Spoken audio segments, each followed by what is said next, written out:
Hello bachon, let's read the question. The question says describe the trend of metallic and non-metallic character of the elements in a group. First of all, let us check the key concept of the question. The key concept of this question is that what do you understand by metallic and non-metallic character? Metallic का मतलब क्या होगा? Metallic जैसा कि इसके नाम से ही पता चल रहा है कि it is related to metals. तो मेटल से रिलेटेड में क्या होगा? तो मेटल से हम कैसे रिलेट कर सकते हैं? मेटल का मतलब होता है जो कि इजीली इलेक्ट्रॉन्स लूज कर देता है, उसी को हम मेटल बोलते हैं। जैसे कि सोडियम है, अब सोडियम के पास आउटर शेल में ओनली एक ही इलेक्ट्रॉन होता है वैलेंस शेल में, तो ये इजीली इसको लूज करके Na+ आयन बना लेता है।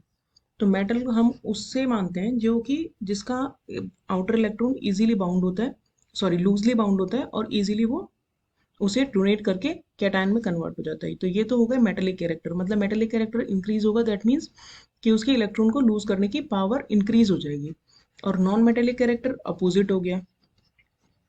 नॉन मेटेलिक कैरेक्टर वो होते हैं, नॉन मेटल्स वो होते हैं जिनको इलेक्ट्रॉन अट्रैक्ट करना या फिर एक्सेप्ट करना अच्छा लगता है। वो इलेक्ट्रॉन एक्सेप्ट करते हैं और नेगेटिव आयन में कन्वर्ट हो जाते हैं। अगर किसी की इलेक्ट्रॉन को एक्सेप्ट करने की पावर बढ़ रही है तो हम कहेंगे कि non metallic characters are increasing. तो अब अगर हम इस क्वेश्चन का कंप्लीट सॉल्यूशन देखें तो क्वेश्चन में हमसे पूछा है कि ग्रुप में हमें डिस्कस करना है कि ग्रुप में मेटेलिक और नॉन मेटेलिक कैरेक्टर में क्या हो रहा है। ग्रुप क्या होता है? ग्रुप होता है, अब ग्रुप क्या होता है? ग्रुप होता है column of element in periodic table. तो कॉलम जो होता है वो होता है इस तरह से।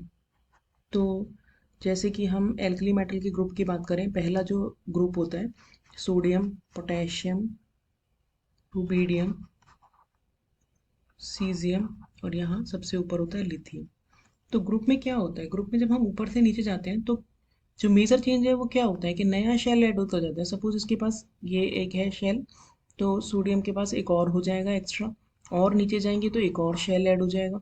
तो शेल ऐड हो जाने से क्या हो रहा है? साइज इंक्रीज हो रहा है ऊपर से नीचे जाने पर। तो साइज जब इंक्रीज हो रहा है तो जो आउटर मोस्ट इलेक्ट्रॉन है, ये आउटर मोस्ट इलेक्ट्रॉन हो गया इसका, और ये हो गया न्यूक्लियस।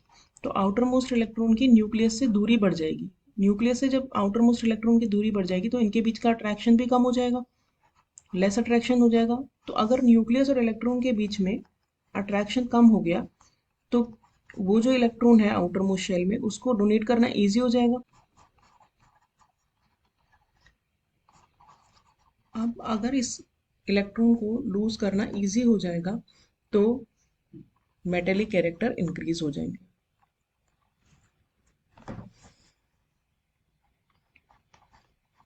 क्योंकि इलेक्ट्रॉन को लूज करने की पावर को ही हम मेटेलिक कैरेक्टर बोलते हैं। तो that means in a group metallic character increases on going down. और ऑब्वियसली बात है कि मेटेलिक कैरेक्टर अगर इंक्रीज हो रहे हैं तो non metallic character metallic character के ऑपोजिट होते हैं। तो नॉन मेटेलिक कैरेक्टर जो होते हैं वो डिक्रीज होते हैं in a group on going down. अगर हम एक और ग्रुप लें हेलोजन का, तो हेलोजन जो होते हैं वो होते हैं नॉन मेटल्स। तो नॉन मेटल्स में भी क्या हो रहा है? ऊपर से नीचे जब हम जा रहे हैं तो साइज बढ़ रहा है। साइज बढ़ता है तो इलेक्ट्रोनेगेटिविटी भी कम होती है। इलेक्ट्रोनेगेटिविटी क्या होती है? इलेक्ट्रोनेगेटिविटी होती है to power to attract the shared pair electron. तो इलेक्ट्रोनेगेटिविटी अगर बढ़ती है, सॉरी कम होती है, तो उनकी टेंडेंसी जो होती है इलेक्ट्रॉन को एक्सेप्ट करने की, अट्रैक्ट करने की, वो कम हो जाती है। That means non metallic character decrease हो जाते हैं।